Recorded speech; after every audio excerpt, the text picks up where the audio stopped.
So the source of the pain isn't the source of the problem.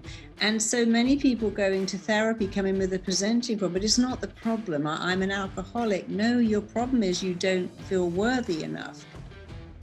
Today's special guest has been named Best British Therapist by Men's Health magazine, as well as being featured in Tatler's Guide to Britain's 250 Best Doctors. Not to mention one of the most successful hypnotherapists in the world. As a world-renowned speaker and rapid transformational therapy trainer and best-selling author, Marisa Peer's is one-of-a-kind approach to healing and advancement in the area of transformation all happens in record timing. Marisa is also the founder of the highly effective rapid transformational therapy known as the RTT method. In fact, she was the only woman to be featured in the article, The Best of British. Not to mention the 2018 RTT method garnered her international attention. Her thought leadership has simply led the way as the way the mind works in ultimate transformation. So please help me welcome my good friend and mentor, Marisa Peer. Marisa, how are you doing? So good to see you. I'm doing really well, actually. It's a new year and everything is very exciting here. Well, I'm for one looking forward to putting 2020 to the side and getting into the more exciting parts of life. And in following your career, you have one of the most distinguished careers when it comes to mindset and understanding how to make perspective shifts. So much so that your RTT method has actually been known to solve some of the more complex problems. For one of those was actually infertility, if I read correctly. So yeah. Explain to me how all that even came about. How'd you even create the RTT method and why does it work so well? Well, it works so well because there's this incorrect belief that if a problem is complex, then it requires complex treatment. So if someone has depression or anorexia or bulimia or anxiety or fears or phobias, we class that as complex. Mm-hmm. And then we offer a very complex treatment. And that's simply not the case. Some of the most complex issues stem from something very simple, which is I'm not enough. I've worked with thousands of addicts. I've never met one ever who felt they were enough. And if you can treat what I call what lies underneath the source of the issue rather than the issue, you'll find that treatment can be very simple. Most bulimics don't feel loved, and so they're seeking comfort in food, because after all, as a baby, that was a thing. Somebody put something milky in your mouth and all your problems are solved. You felt loved, connected, significant, attached. And so many of our behaviors are nothing more than regression. Overeating is a regression. No one says, oh, I'm having a bad day. I need a bit of lettuce. Mm-hmm. But we go, and I need macaroni, cheese and cakes, cookies, because we're regressing back. And infertility fascinated me because I was told I could never have a baby, wouldn't get pregnant if I did, could never carry a baby to full term. And I was diagnosed with that very interesting term, unexplained infertility. Well, that's kind of weird, because if it's explained, you go, well, we can explain it. Your fallopian tubes are blocked, your eggs are rubbish, your husband's sperm swims backwards. But unexplained means that everything is fine in there.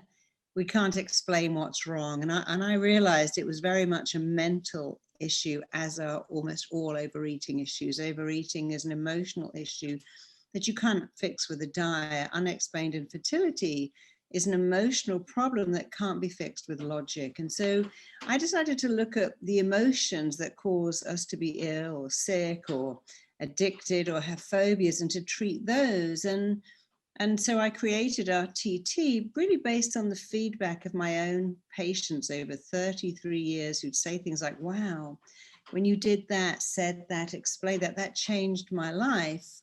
And so once I'd got that, I started to formulate what really worked and then taught other therapists to do the same thing, because I just don't think therapy should be complicated. And I've never quite understood, I've always had a bit of a challenging mind, this method that says, bring me your pain and let's have a conversation about it every week. And over time, you'll get to trust me. And then maybe, we can get better. I went into anaphylactic shock in New York a couple of years ago. That was quite scary. I got rushed to hospital. I didn't say to the doctor, hey, can I talk about it? It's like,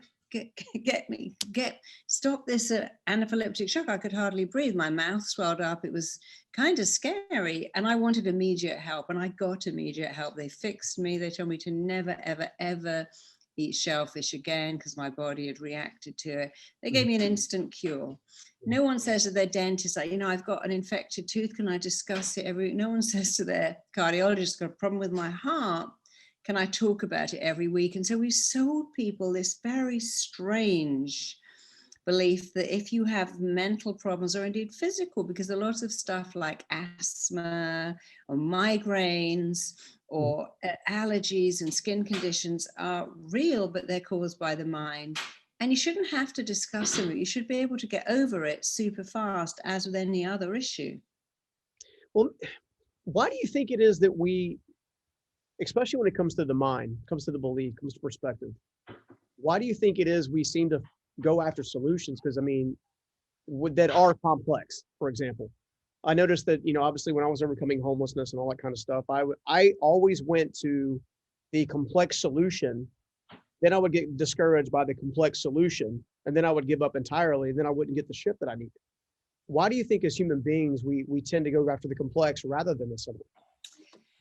Well, what happens is when you're a child, when you're a kid, your life is very simple. You don't have that many needs. I'm a baby, you're a baby. All I need is to feel loved, to feel safe, to feel significant. As I get a bit older, I kind of need to feel that you're proud of me, that you care about me, that you'll protect me. So these are very simple needs that all children have. The problem is that when that child's need is not met, when they don't feel loved, when they don't feel safe, when they don't feel significant, they never blame the parent, they blame themselves. And that's a big tragedy that starts very early. Oh, my parents don't love me. No child goes because they're an alcoholic, because they're mentally ill, because they're stressed. A child never stops loving the parent who fails to provide. They stop loving themselves very early on. My mom's always crying, must be my fault. My dad's left, must be my fault. My new stepdad prefers his own baby, must be my fault. And the problem is the minute we buy into it must be my fault, which is actually a survival thing, because if you work out your parents are not up to the job, that's terrifying. Yeah. We idealize our parents and blame ourselves because that's how we survive. But the problem is we never suddenly have a light and go, oh, right, now at 32, I can look back and see my mum was mentally ill, my dad was an alcoholic, and they were 17. We still buy into this is my fault.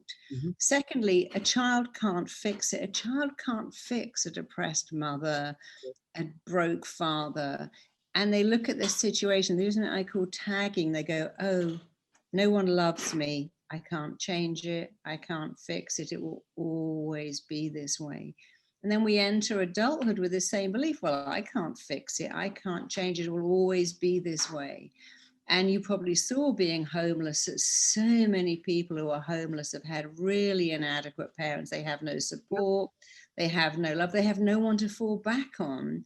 And they get into this terrible spiral because their needs aren't met. And when you have unmet needs as a kid, you become an adult with the same unmet needs. Or you do this thing about, right, I need to find someone out there, great guy, great girl, and they're going to meet my needs. But of course they might for a while, but then they may also go into that cycle of not meeting your needs. And the most effective part of therapy by none is teaching a client, hey, you can meet these needs. Your father never said he loved you. That's terrible. Your mother abandoned you. That's unacceptable. However, the need to feel loved, worthy, and enough, you have to meet that need now. When you meet it, you stop being needy. And it's such a game changer. But sadly, we haven't quite got to that place yet where all therapy is doing that, where all schools are doing that, where all doctors are saying, hey, before I give you antidepressants, let's talk about your needs and what went on in your life and why you're like this. We treat people as if they're machines that are broken and need medication when they're not. They've had broken experiences and need some understanding and some help, but that help can be really fast if it's done the right way. Yeah, that's so true. As you're talking, I'm actually reflecting too. I mean, turns out my father was in fact an alcoholic for some time. Some of us believe that's because my grandfather survived Pearl Harbor. And of course, he was wasn't diagnosed with PTSD, began self-medicating. That then bled into the family. He married my mother, who came from her own dysfunctional, broken family with a lot of abuse, and a lot of traumatic situations. Next thing you know, father is chasing alcoholism. Mother is trying to figure life out from a place of, I'll call it victimhood, just because I can't think of a better word at the moment. You know, it's Sure. I this is always going to happen to me. I'm only worthy of this. I'm only worthy of the quote unquote. And as a result, a huge part of my early life was, in fact, trying to love them in such a way that they would then see me, then value Yeah. me, then want to hear me, then appreciate me. And as a child, you're right. I think so many of us, I think there's so many adults even walking around today, call it from North Carolina to California, it doesn't matter, right? So many adults are walking around today struggling to realize that the child inside of them has never actually had a chance to heal fully, which Yeah. is why the broken relationships are happening and why they're having a hard time with eating and why they can't seem to hold down a job. All of those things were my life. And if I hadn't had a couple of key mentors that began to give me that perspective shift that you've helped so many people do over and over again, I would be in a very different place. I wouldn't own 6 companies. I wouldn't employ hundreds of people. I wouldn't, you know what I'm saying? This, Yeah. what you're describing is so transformational that everybody should focus on it, but yet hardly anyone does. I know. Why is that? What do you think holds people back from focusing? Many, many things. I mean, it doesn't really serve the drug companies to understand that what's wrong with when I began to see clients, I worked out very quickly, there's only 3 things wrong with everyone, whether it's you, me, or our neighbor. There's 3 things wrong with people. And the biggest one is I'm not enough. I wasn't loved. I wasn't nurtured. My parents always wanted a girl. They got a boy. They always wanted a boy. They got a girl. My mum had me out of wedlock. My dad left. I'm not enough. And so we have people with this belief, I'm not good enough. I'm not smart enough. I'm not worthy enough. And the I'm not enoughness is a big issue, because behind every addiction, behind hoarding, behind compulsive shopping, behind binging is this I'm not enoughness. And so we've created that by just not allowing children to believe they're enough. We make them compete with other kids at school. We start to set them up. We compare them. Your niece could do that. Your cousin, well, she doesn't get food all over the table. Your brother, he could read when he was 4. And schools do that very badly too. They have tables and the smart kids. And we teach children very early on that they are not enough, and we should be teaching the opposite. And then magazines come along and shows like Friends, where a waitress lives in Central Park and has got a perfect body. And we see all these movies like, Baywatch years ago that say the same thing, you're not enough. Yeah. We are exposed every day to images of fake perfection. We look at Keeping Up with the Kardashians. I mean, that's not even real. Yeah. But we think, oh, that's real. I don't look like that, so I'm not enough. And if only doctors could treat that, I'm going to look at why you're depressed, why you're acting out, why you self-sabotage. And I'm going to look at, do you think you don't feel enough? People say to me, wow, that not enoughness, you got me in 5 minutes. I had no idea that I was sabotaging relationships, sabotaging success because of a belief I picked up when I was 4. I've been on the planet for 4 years. Of course I picked that up. But it doesn't really serve the drug companies to do that. And other people are simply trained to look for the medical reason.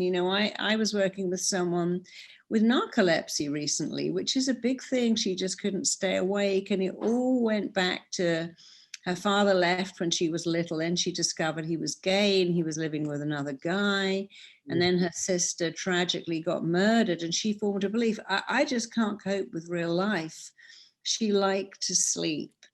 Another girl, the same issue, said that when she was born, her mother used to say, your brother was the devil. He nearly killed me. He was awake all night. It nearly killed me, but you're the good girl.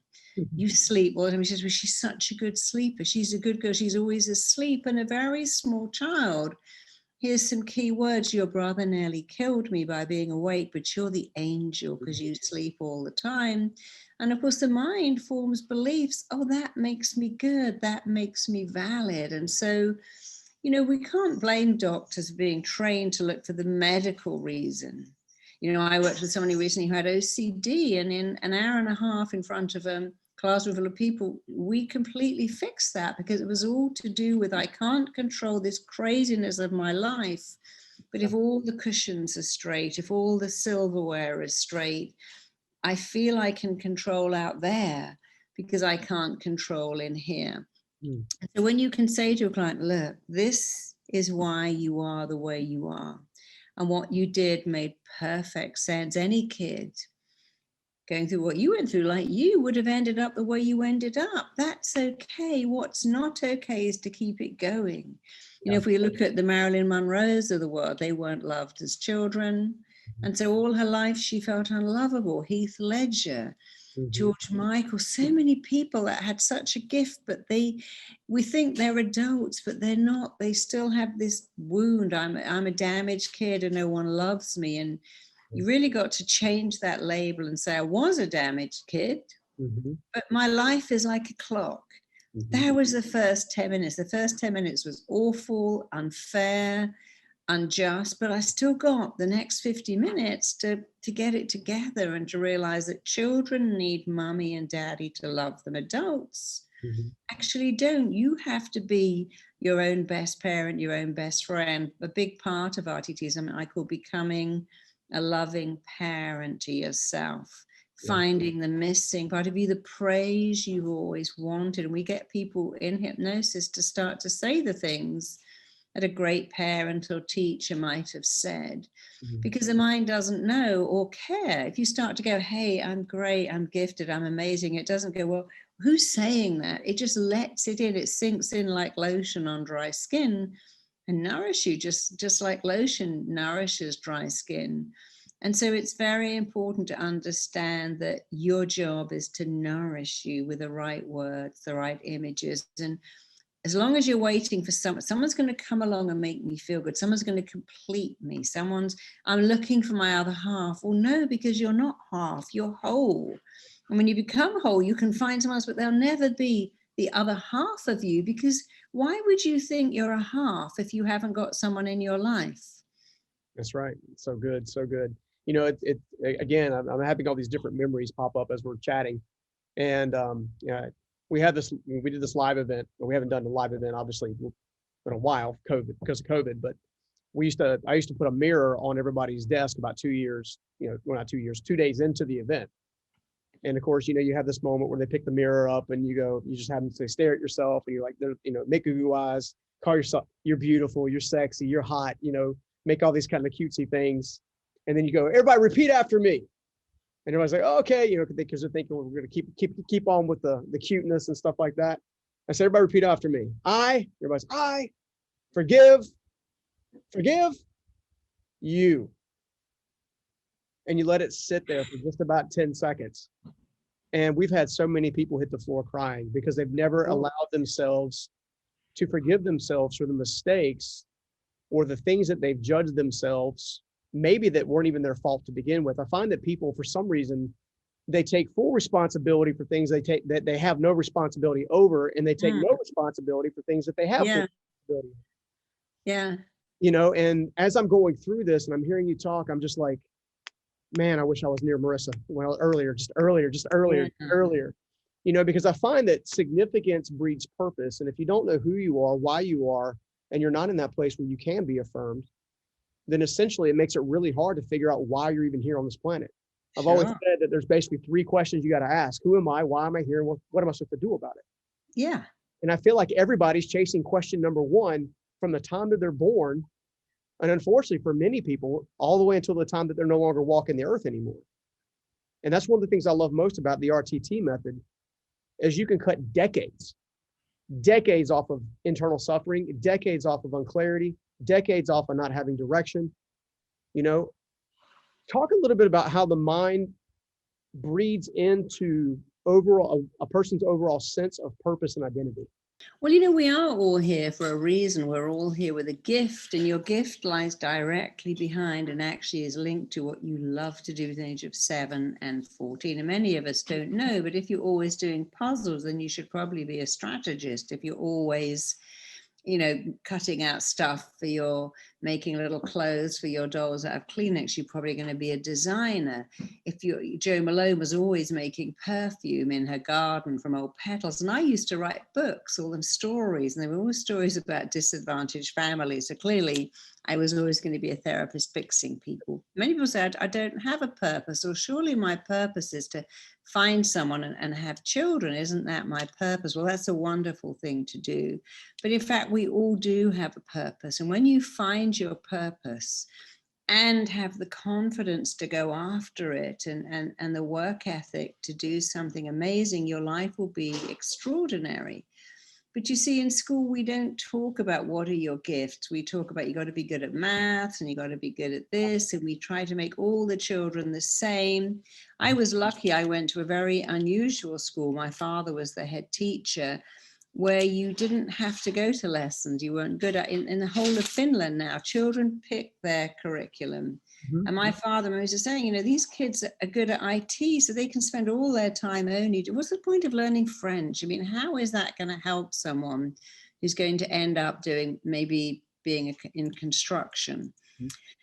And so I think the whole education system, where it pits kids, it doesn't reward effort, it only rewards achievement. The smart kids get the same prizes every year. You give one kid a prize and 30 kids don't get a prize. And you should not reward achievement. You should always reward effort. This kid spent much longer trying to, they deserve a prize.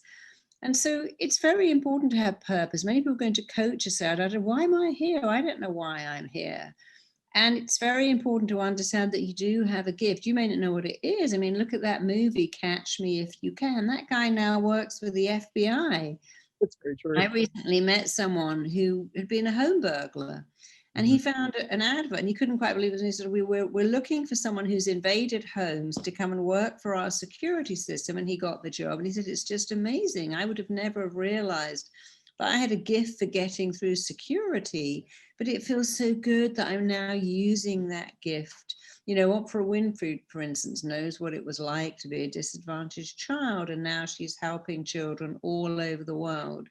So often you think, well, I don't know what my gift is. If I even got a gift, you do have a gift. You absolutely have a gift and you can find it. But finding the gift is just the first bit. You then have to work on your sense of worthiness. I deserve success. I'm worthy of success. Yep. And then you have to decide how much effort you're going to put into it. Obviously, hey, I want to be a millionaire, but well, I don't know. I want love, but they have this weird thing about I'm just going to sit on the couch. I want love. I'm doing this manifesting, and surely the love of my life's going to turn up at my door. No. First of all, decide you're lovable or worthy, or you want an amazing career, but then you have to take the next step. Put yourself in front of the kind of person you would love to have a relationship with. If you're a girl and you want a guy, stop doing yoga and go into the weight room. If you're a guy, get out of the weight room and go into the yoga room. You have to be productive. Where are the kind of people I want to spend my life with? What kind of job do I want? Maybe I need to do some research, some extra studying to be around those people. It isn't enough to just have this wishing and hoping. Because when you wish and hope, what you're saying is, I wish for love, I hope for success. Your mind goes, well, keep wishing and hoping, never going to happen. Yeah. You have to go, I am going after this. What I want wants me. I'm moving towards it. I'm taking action. I will not let anything get in my way. And I think I think some self-help tomes have made people believe that all you have to do is sit at home and meditate and everything you want will turn up at your door. It's not quite like that. By all means, meditate. Hasn't been my experience. Yeah, meditate for what you want, then get the confidence to believe you're worth it, and then take all the steps to go after it. You have to do all three, and all three go together very well, but you can't just do one. You can't go after what you want while believing you're not worth it. And you can't believe you're worth it without taking any action to make it happen. So good. So good. It's again, as the more and more you chat, I'm just replaying all the steps that have taken me from where I used to be to where I'm at. And I've literally followed the exact same path that you're laying out. over and over and over again at different levels. There's an old analogy, new levels, new devils. It's almost like you get the certain level of confidence here, and that takes you to this level of accomplishment. And then you have to kind of go through the process kind of again, not obviously not as deep as you had to before, but this constant spirit of reinvention of realizing that personal growth is in fact personal. That you have to take ownership of it. And I can say that for the longest time, I was the person, because of some of the stuff with my parents, chasing affirmation, chasing validation, so much so that it became less of a hunger and more of a almost like a need or a necessity that led me to accepting pretty much anything or anyone early in my life, whether that person was equally as broken as I was or not in that moment. Therefore, I chased toxic relationships after toxic relationships after toxic relationship. And it wasn't until I actually was okay just being alone and being content and just, and finding that sense of significance from within that you talk so much about, that I fully began to truly understand my value. And that was when it seemed like the doors of healthy relationships opened up. Is that the same trajectory you see over and over again with people's behaviors? Yeah, you have to realize your value. You see, I see a lot of people who, for instance, very classic, very sad analogy, a kid whose parents hurt them, hit them, shout at them, diminish them, and say, I wish I'd never had you. You ruined my life. Nobody will ever want you. And one of the very vexing things about the mind is our mind is hardwired to go back to what's familiar while running away from what is unfamiliar. So if you have a parent who criticizes you a lot and someone comes along and praises you, it feels so unfamiliar that your mind wants to go back to what it knows. And so we see many people who pick destructive relationships, go, I don't know what happened, but I met this person and we just clicked and I felt I'd known them all my life. What you're saying is their behavior was so familiar. I accepted it as normal. When a nice person came along, that was so unfamiliar. I wanted to run away from it. So people who have never had praise, when you praise them and go, gosh, you were really good this week, or I love what you wear, or I hear you're great. They say, no, actually, no, that was a fluke. The person who's better said they were sick, or yeah, I've had this top for 5 years, got a hole in it. They actually reject praise and add in criticism because of our wiring that says go back to why any 2-year-old says, I don't want to eat that yogurt, it's the wrong color. I don't eat that. What they're saying is, I don't know that food. And because I don't know it, I won't have it. Because of course, years ago, the minute a kid could go out on the prairie and pick their own berries, they only wanted to eat stuff they already knew. So familiar used to keep us alive. I live in a fort. I'm not going to climb the walls and go off and find some strange natives down. They're probably going to kill me. And so years ago, familiar made us safe. But now we don't need to. And you have to understand, well, it's a fact that you are wired to return to what is familiar while resisting what is unfamiliar. Which is why, by the way, 70% of lottery winners are dead broke in 3 years. Because if you've never had money and you get it, you get rid of all of it straight away. But here's another fact. You can make anything you like familiar. And if you want to grow your self-esteem, and why wouldn't you? The fastest way is by praising yourself. I'm good. I'm worthy. I matter. I'm significant. I was put on this planet for a reason. I have something to offer the world. And of course, as you so rightly said, when you began to recognize your own value and say, hey, I'm a worthy person. I deserve love. I deserve good, respectful love. I deserve success. When you really recognize you are worth it, you begin to radiate that out. But no one else can do that for you. You have to do it yourself. And one of the best things you can do for yourself by far is to wake up every day and to say these 4 things. I am significant. I matter. I'm lovable just the way I am, and I'm enough. You go, yeah, but I'm not lovable. I need to lose 30 pounds. It doesn't matter. You must say it. I matter, I'm significant, I'm enough, and I'm lovable. Repeat those over and over again, because first of all, the mind learns by repetition. Secondly, the mind doesn't really care what you tell it. Whatever you tell it, it goes, you must be right. Yeah. You can go, I'm a big loser, I'm an idiot, I've got rocks for brains, I look at a cake and I gain a pound. Well, the mind doesn't differentiate. You can choose to be positive or negative, but what you can't choose is what you do to yourself when you say negative things like, I'm just an idiot, I'm just a big loser. So just start to say those 4 little statements of truth. They're not affirmations, they are statements of truth. And as you repeat them, they'll start to sink in, they'll start to make a difference, and they really can change your life. And their strength is very much in their simplicity, but also in their honesty, because you know what? It's true. You do matter, you are significant, you are lovable, you are enough, and you need to know it. Yeah. And when you know it, the world will join you in knowing it too. Yeah, absolutely. I think I got one of my takeaways that I just jotted down while you were saying that is these statements are not suggestions, they're facts. No. And if you treat them like a suggestion, your life will end up being a suggestion. If you treat it like a fact, you'll get the transformation that you're looking for.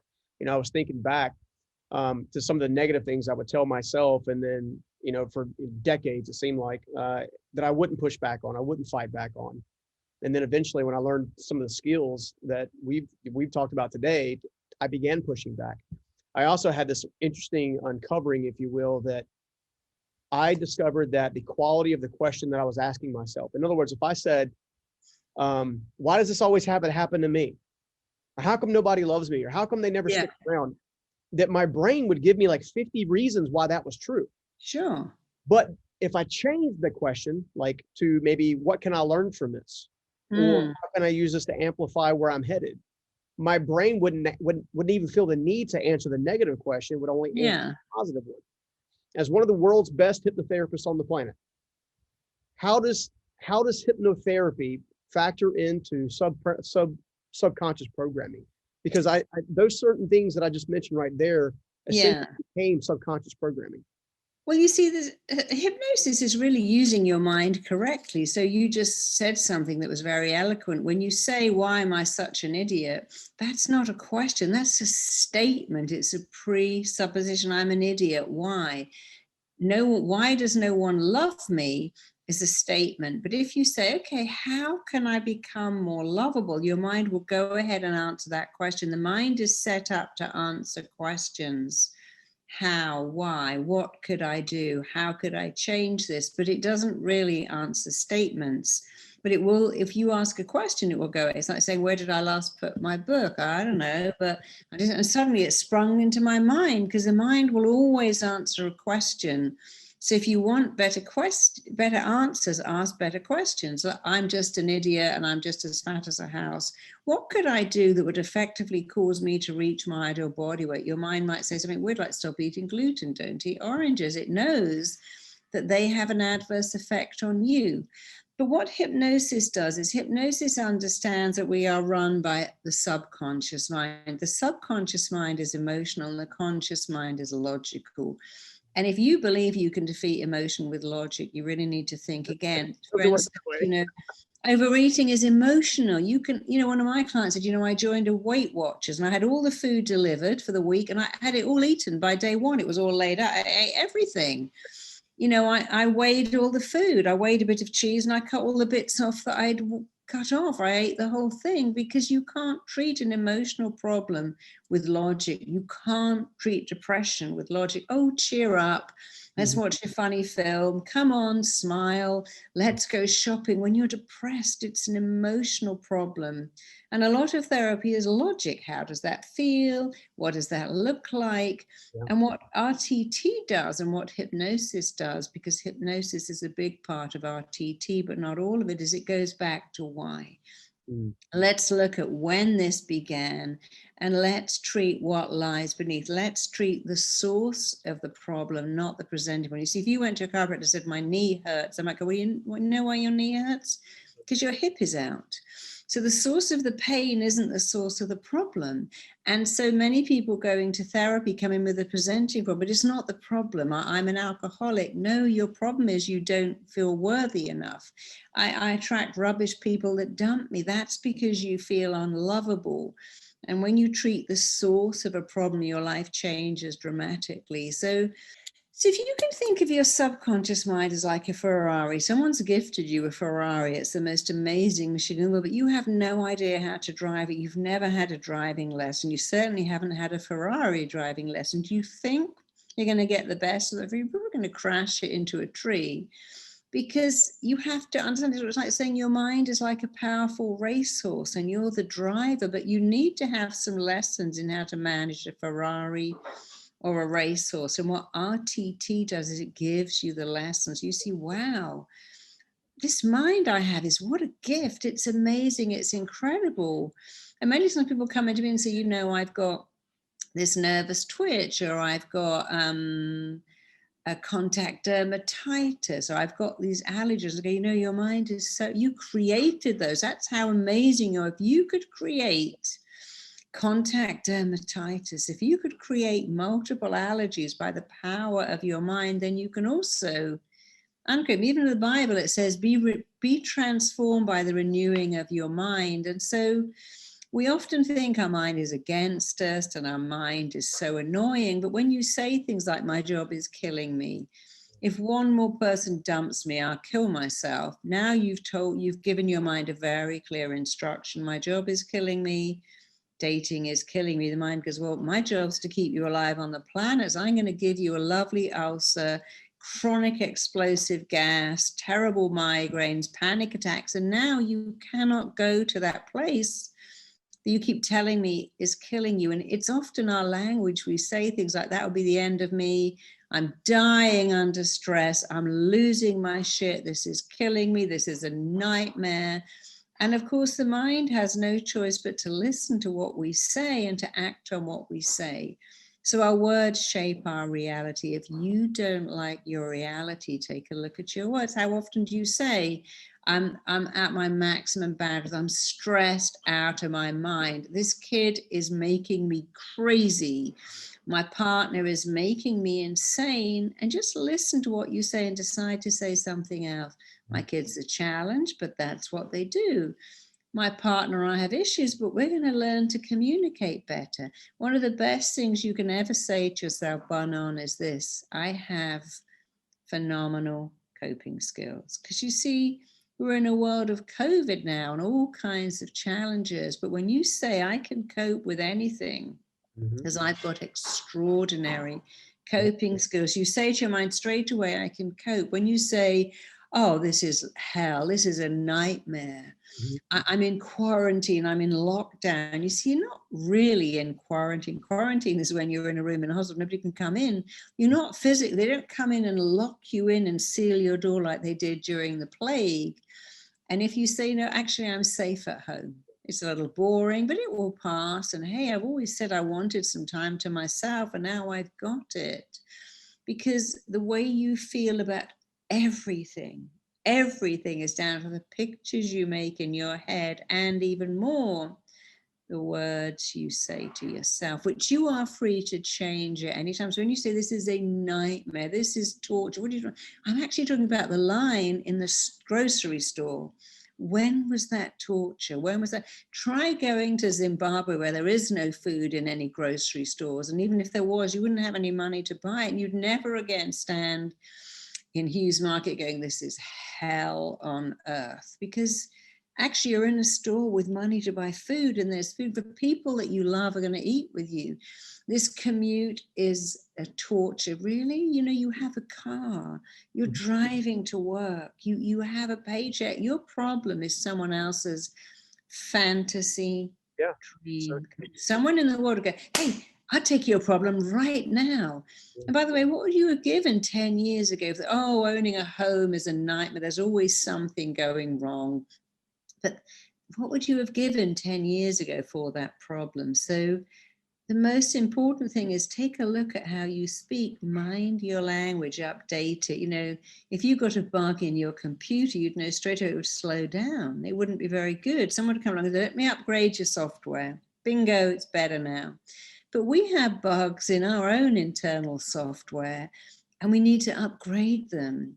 And the fastest way is by paying attention to how you talk about you and how you talk about life, and then change it. You know, here's a simple thing. When I had a baby, I noticed all my friends going, oh, my kid's killing me. This kid is making me insane. This kid, I'm losing my mind. And I'd always go, well, you know what? They're a challenge. That's what they do. When I had my baby, I never forget the nurse came around with some Kleenex and said, this is for postnatal depression. I went, oh, don't worry. I've actually signed up for postnatal euphoria. I'm having postnatal. I was told I could never have a baby. And this baby is my non-stop. They went, oh, you wait, you know, it's hell and you can't even have a shower. And they cry all the time. And I was thinking, that's so fascinating. This is the best day of my life. I've just created a person and pushed them out of my body. And already I've got this very sweet nurse telling me to expect depression and stress and insomnia, and they cry all the time. But my mother had already said to me, you know, babies are amazing. They sleep a lot, sleep when they sleep. My sister had also told me the same thing. And I found it easy, absolutely easy. But that's because I never allowed myself to say it's exhausting. Oh, it's hell. Sometimes we say these things about having a beautiful kid, having a beautiful partner, having a job, having a home, going on a flight. Oh, it's a nightmare. I mean, I was on a plane not long ago, and this woman went to the bathroom, came back, and actually screamed. And what did she scream? Oh, disaster, nightmare. And she, what is it? And she said, my movie didn't pause when I went to the bathroom. But she used the words disaster and nightmare, which is not the smartest thing to scream out in a packed plane. And it's like, that's inconvenient. It's not a disaster. I'm just about to go out and I spill milk on my top. That's annoying, but it's not hell. Nightmare, disaster. And we use these, or this is killing me, this is driving me mad. I mean, now I live in America, and it's how many people say I'm losing my shit. It's like, but you're not. Because if you were, I'd have moved away from you 5 minutes ago. Why would you use such a descriptive, horrible word? I'm going to lose my shit. I lost my shit. I'm losing my shit. But that's such a weird thing to say to yourself, because if you say it enough, you can actually probably make that happen. And I went with a doctor recently who said, you know, as a doctor, I used to say every day, this job is doing my head in. It's a very English expression. It's doing my head in. And I got a brain tumor. And I knew it's because I said many times it's doing my head in. And I had to stop saying that immediately, because now I got a brain tumor. You might go, no, that can't be. Your words can't possibly make you ill. But they do all the time. All the time. There's a high, it wasn't that long ago, I read a study that there was a high connection between cancer patients and anger, bitterness, and resentment from a previous wound, essentially, when they were young. Sure. It was never really dealt with. There's been evidence of people coming up with very unique skin conditions. Yeah.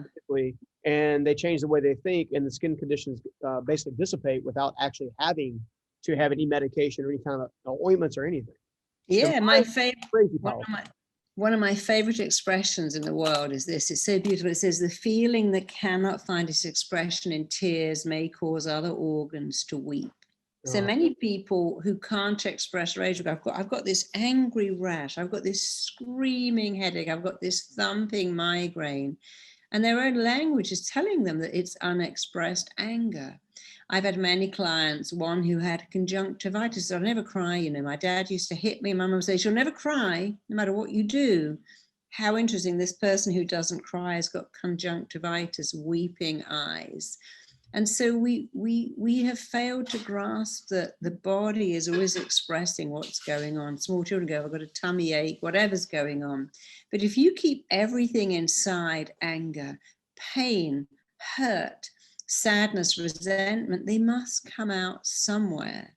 And of course, one of the best things you can do to be evolved is to go, well, I was hurt then, that hurt me, I was hurt by, because expressing your hurt as close to the event that hurt you happened is a link to how sorted you are. And of course, one of the ways you define insanity is how long it takes that person to express hurt and anger and rage. But our feelings are, we can't separate the mind from when someone hurts, because you know what? Yeah, I got fired from work. I never told a soul. My dad died. I went straight back to work. My kid was ill. I kept it all in.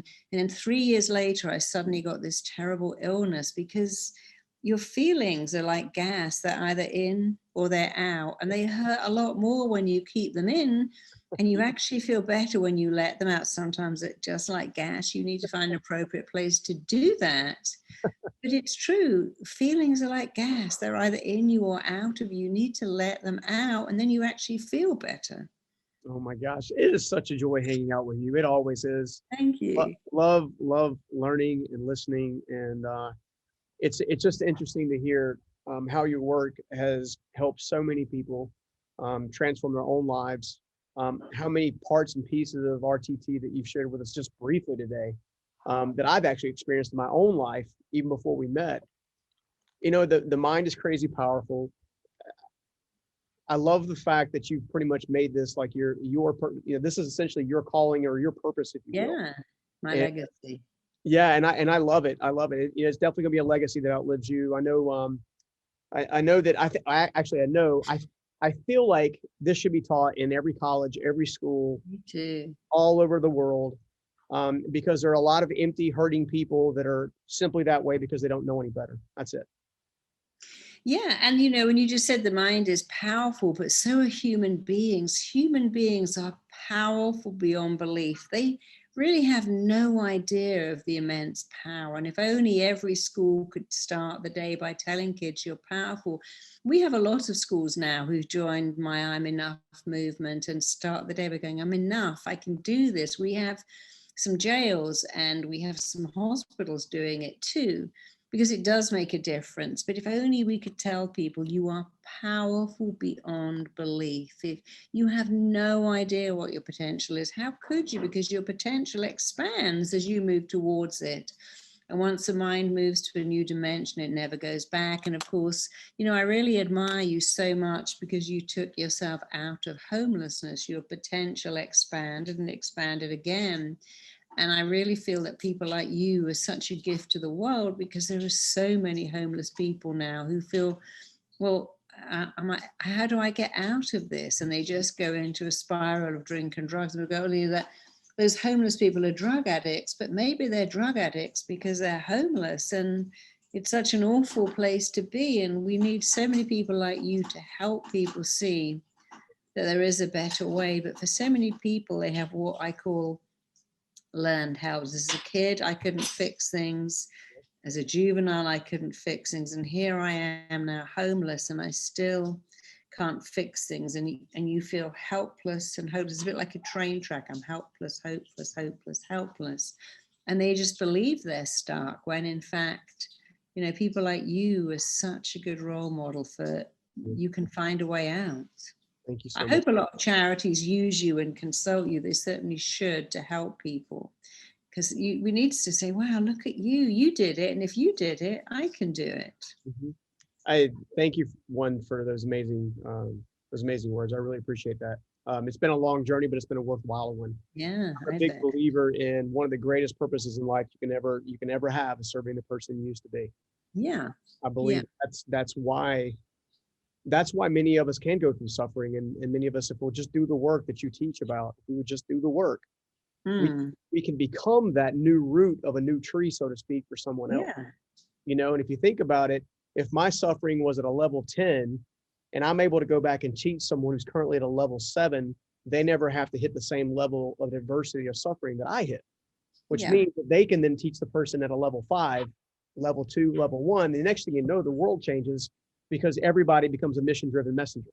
Yeah. Yeah. And I mean, I look at my life, my beginning, and it wasn't terrible, but it certainly wasn't happy. But I wouldn't change any of it, because it gave me that drive to understand what makes people unhappy. How can I help them? How can I help them fast? And now I look at my path and think, yeah, I wouldn't change any of it, because it gave me such an understanding of how to help people. Well, it creates this one special word, empathy. Yeah. Once you can be empathetic with somebody, you can build a bridge with somebody, and you can't get there unless you can experience at least some of the same things that they've experienced to better understand their overall root. Yeah. You're amazing, Marisa. I love hanging out with you. I really Thank you so much. Thank you. Thank you. All right. I know we're a little bit over time, and I apologize about that. So Verity, I'm sorry. But how can people find more about you and all the exciting things that you got coming up soon? So if you go to marisapeer.com, that's with one I, it's Marisa peer.com, we give away a ton of stuff. We have absolutely free audios on wealth wiring, love wiring, health blocks, money blocks, love blocks. They're all free. We don't ask for your credit card. Take as many as you need, not just for you, but for other people too. If you want to find out how to train in rtt.com and do what I do, and by the way, no background in therapy is required, go to rtt.com, and you can also find someone in your area who does what I do, because we train so many people now. And if you want to join the I'm Enough, and if you're a school, a teacher, or you just want for yourself to really know you're enough, go to imenough.com. And again, we give away a lot of free stuff there too. Well, thank you so much for being such an amazing human being and setting out to change lives, and love the fact that you're doing that and just sharing so much wisdom with us today. Can't wait to see you again. Thank you so much. Thank you. I love you all. Thank you. Thank you. Thank you. I hope you enjoyed that interview with Marisa Peer. If you did, you're really going to like this next interview right here. Check it out. It's the easiest way to lose weight. It's the easiest way to become sensitive to insulin again. It's the easiest way to reduce your risk of diabetes, of Alzheimer's, of cancer, of heart disease. And you can still eat whatever you eat today.